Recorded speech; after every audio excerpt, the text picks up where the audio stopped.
Students and my dear friends, welcome back to Brahm Shiksha classes. एक बार फिर से स्वागत है आप सभी का ब्रह्म शिक्षा क्लासेस में। आज हम बना रहे हैं वीडियो नंबर 8। इससे पहले ऑलरेडी हम वीडियो 7 बना चुके हैं और 7 वीडियोस में हम क्लियर कर चुके हैं एसिड, बेस, इंडिकेटर्स, एसिड और बेस की केमिकल प्रॉपर्टीज।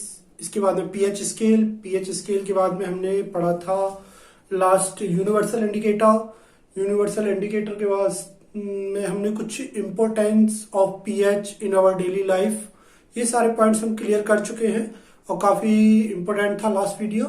तो आज हम शुरू कर रहे हैं सॉल्ट। देखिए, इससे चैप्टर में हम एसिड फिनिश कर चुके हैं, बेस फिनिश कर चुके हैं और अब हम शुरू कर रहे हैं सॉल्ट, जो हमारे इसका लास्ट टॉपिक होगा। इसको हम 2 से 3 वीडियो में क्लियर कर लेंगे।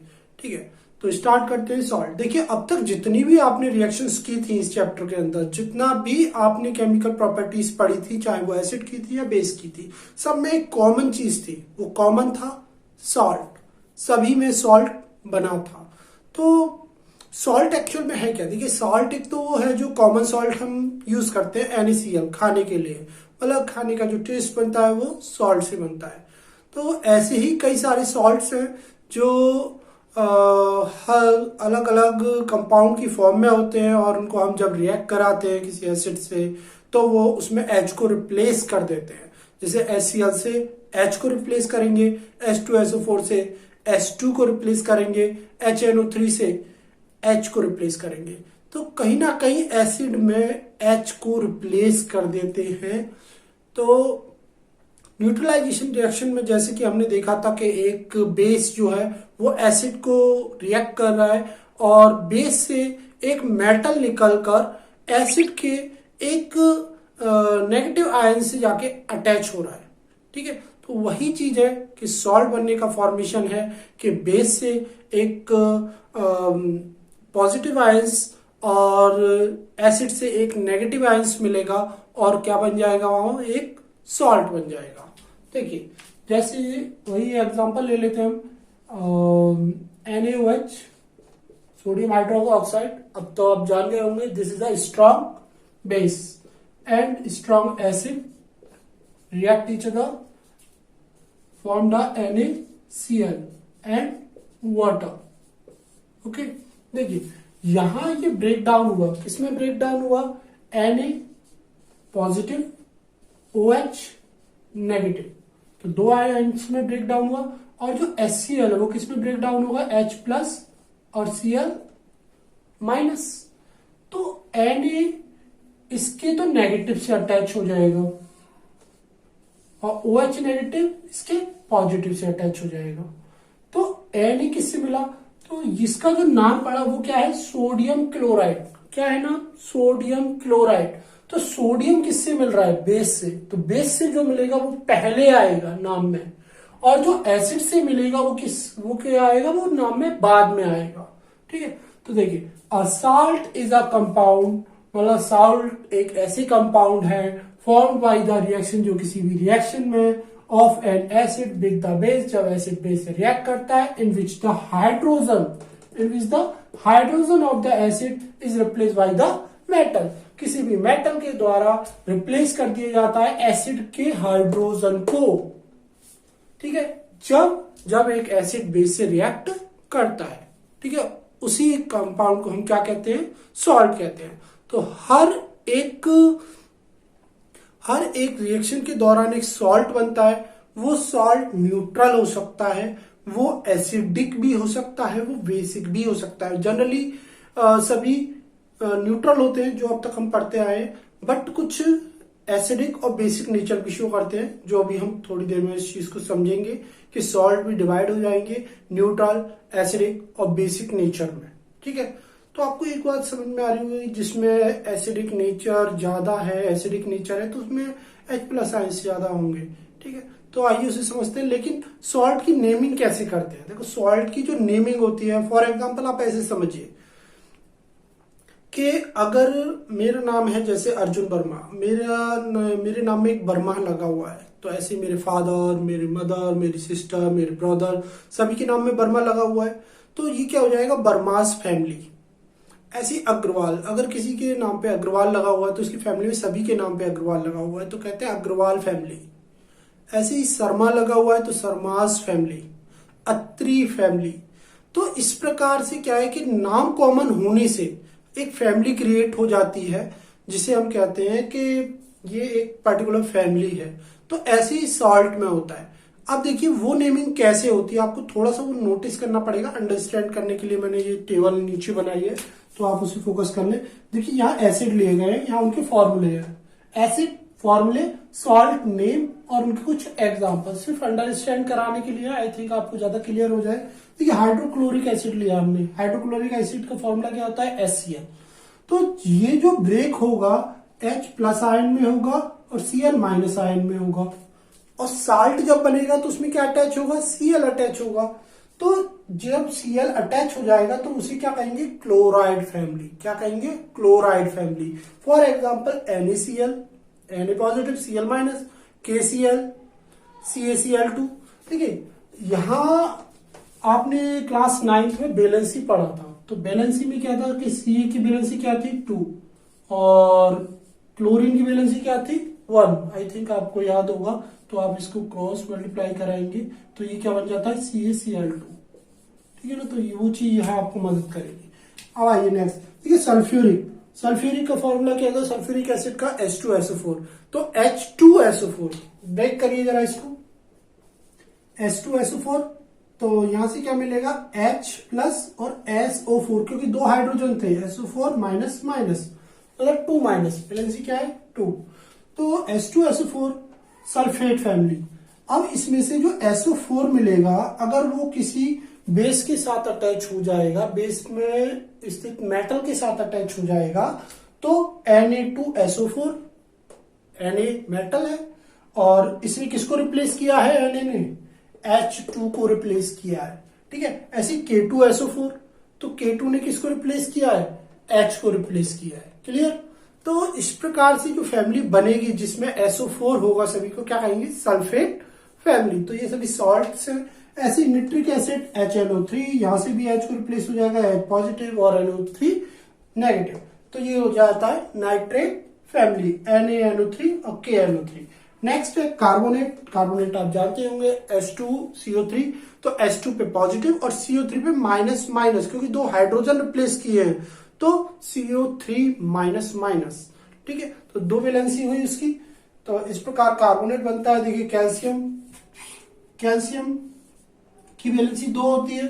ठीक है, और कार्बोनेट की वैलेंसी भी क्या होगी, क्योंकि 2 हाइड्रोजन यहां से रिप्लेस हुए हैं, जब 2 हाइड्रोजन रिप्लेस हुए तो 2 होगी। इसके बाद जो फॉर्मूला बनेगा वो क्या हो जाएगा, Ca2CO3 होल ट्वाइस, बट 2 से 2 क्या होगा, कैंसिल हो जाएगा। तो फॉर्मूला क्या होगा, CaCO3, कैल्शियम कार्बोनेट और Na2CO3। आपको ये याद रखना है कि मेटल जो बेस से मिलेगा वो हमेशा पहले आएगा नेमिंग में, और जो फैमिली को इंडिकेट करेगा जो हमें एसिड से मिलेगा वो बाद में आएगा। फॉर एग्जांपल जैसे मैंने आपको बताया वर्मा फैमिली, अर्जुन वर्मा या और भी जो नेम है, तो वर्मास फैमिली, शर्मास फैमिली, तो ये सब ये पीछे आते हैं। ठीक है ना, जैसे अत्री फैमिली या अग्रवाल फैमिली, तो ये सब होता है। अच्छा, इसके बाद आता है एसिटिक। देखिए एसिटिक एसिड एक थोड़ा एक्सेप्शन है कि यहाँ पर मैंने आपसे भी कहा कि ये पीछे आता है जो भी हमें मेटल से मिलता है, बट इसमें ऐसा नहीं होता, ये एक्सेप्शन है। यहाँ पे क्या होगा कि CH3COOH, तो CH3COO- और H+, तो ये पीछे से रिप्लेस होगा और जो मेटल अटैच होगा वो पीछे ही अटैच होगा। तो CH3COONA। ओके, तो ये होता है एसीटेट फैमिली। क्या होती है, एसीटेट फैमिली। अभी हम इसको क्लियर करेंगे कि सॉल्ट जो है वो 3 पार्ट में किस तरह से डिवाइड होंगे। PH of salt solution. अब हम सॉल्ट को डिवाइड करेंगे उसके नेचर के बेसिस पर, कि नेचर के बेसिस पर वो एसिडिक, बेसिक और न्यूट्रल। अगर वो एसिडिक है तो उसका पीएच 7 से लेस होगा, 7 से कम होगा। अगर वो बेसिक है तो उसका जो नेचर होगा, मतलब जो इसका पीएच होगा वो 7 से ज्यादा होगा। तो जनरली जो है वो सॉल्ट है न्यूट्रल, बट जब हम स्ट्रॉन्ग एसिड या वीक बेस का रिएक्ट कराते हैं तो उस कंडीशन में जो सॉल्ट मिलता है उस सॉल्ट का नेचर जनरली एसिडिक होगा, क्योंकि हमने स्ट्रॉन्ग एसिड यूज किया है और वीक बेस यूज किया है। तो आइए समझते हैं पीएच ऑफ सॉल्ट सॉल्यूशन। देखिए, pH of salt solution through the aqueous solution of many salts are neutral.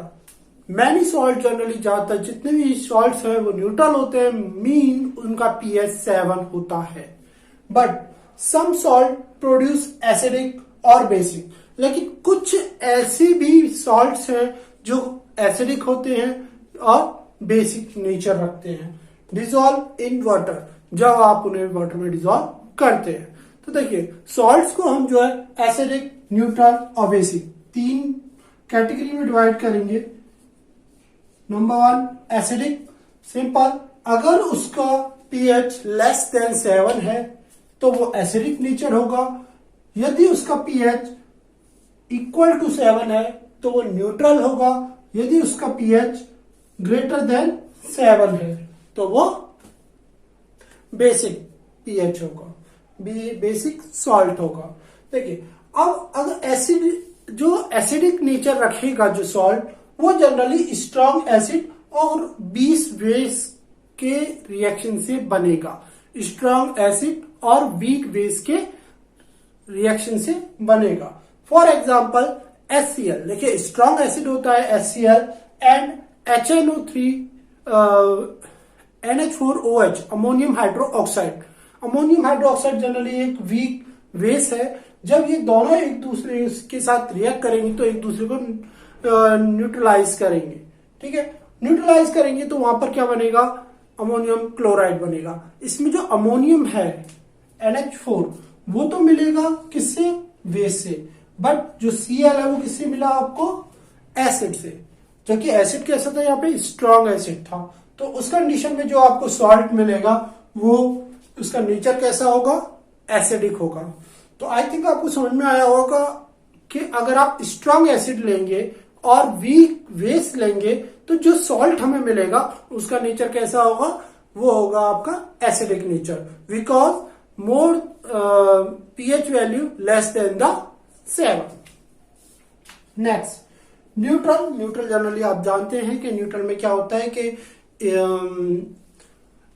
Neutral के अंदर जो एसिड है और जो बेस है दोनों एक दूसरे को इक्वली क्या करेंगे, न्यूलिफाई करेंगे, एक दूसरे को न्यूट्रल करेंगे। उस कंडीशन में क्या होगा कि जो सॉल्ट बनेगा वो ना तो एसिडिक होगा ना बेसिक होगा। फॉर एग्जाम्पल जो आपने पढ़ा था न्यूट्रलाइजेशन रिएक्शन से, वही इसका एग्जाम्पल है। देखिए, HCl स्ट्रॉन्ग एसिड है एंड NaOH स्ट्रॉन्ग बेस है। मतलब यहां पे हमने क्या किया है, दोनों ही स्ट्रॉन्ग लिए हैं, स्ट्रॉन्ग एसिड और स्ट्रॉन्ग बेस। उस कंडीशन में जो salt NaCl, this is a common salt. ठीक है, जो हमें सॉल्ट मिला वो कैसा होगा, न्यूट्रल सॉल्ट होगा। ठीक है, तो आई थिंक आपको क्लियर हुआ होगा। अगर आप स्ट्रॉन्ग एसिड और स्ट्रॉन्ग बेस लेकर रिएक्शन कर रहे हैं तो उस कंडीशन में जो सॉल्ट हमें मिल रहा है उसका पीएच इक्वल टू 7 होगा और वो न्यूट्रल एसिड होगा। बट अगर स्ट्रॉन्ग एसिड और वीक बेस अगर हम रिएक्ट करा रहे हैं तो उस कंडीशन में हमें जो एसिड मिलेगा वो सॉल्ट मिलेगा वो एसिडिक नेचर का होगा। अब बात करते हैं बेसिक नेचर की। अगर देखिए सॉल्ट का नेचर बेसिक कब होगा, तो आपको क्लियरली समझ में आ रहा होगा अगर इतना पॉइंट क्लियर हुआ है कि अगर हम स्ट्रॉन्ग बेस ले लें और वीक एसिड ले लें और उनको अगर हम रिएक्ट कराएं तो हमें जो सॉल्ट मिलेगा वो कैसा होगा, बेसिक नेचर का। Example of basic nature of salt, जिस सॉल्ट का नेचर बेसिक होगा उसका एग्जाम्पल जनरली H2CO3 कार्बोनेट, और जो स्ट्रॉन्ग हमारा जो स्ट्रॉन्ग बेस है उससे अगर हम इसको रिएक्ट कराते हैं तो उस कंडीशन में जो हमें मिलेगा वो क्या होगा, स्ट्रॉन्ग बेस होगा। For example Na2CO3 sodium carbonate. ठीक है, आई थिंक आपको तीनों पॉइंट क्लियर हुए होंगे, तो आप इन्हें नोट डाउन कर सकते हैं। ये पॉइंट सिर्फ अंडरस्टैंडिंग करने के लिए हैं। इसके बाद जो हम अपना टॉपिक स्टार्ट करेंगे वो टॉपिक हमारा होगा जनरली कॉमन सॉल्ट जो हम जनरल लाइफ में यूज करते हैं। कई सारे सॉल्ट हैं, सॉल्ट कंपाउंड हैं, जैसे sodium carbonate, sodium bicarbonate, bleaching powder, ठीक है, प्लास्टर ऑफ पेरिस। तो हम उसमें से कुछ जो इम्पोर्टेंट है एग्जाम पर्पज से, जो हमारे सिलेबस में है, हम उन्हीं को पढ़ेंगे और उनको क्लियर करेंगे कि जो उनका फॉर्मूला क्या होता है, उनकी फॉर्मेशन कैसे होती है, प्रॉपर्टी क्या है, यूजेस क्या है, वो सारे पॉइंट्स हम वहां पे क्लियर करेंगे। जनरली वहां से जो क्वेश्चन पूछा जाता है वो लॉन्ग क्वेश्चन में आता है। Thanks for watching. मिलते हैं नेक्स्ट वीडियो में इंपॉर्टेंट टॉपिक के साथ।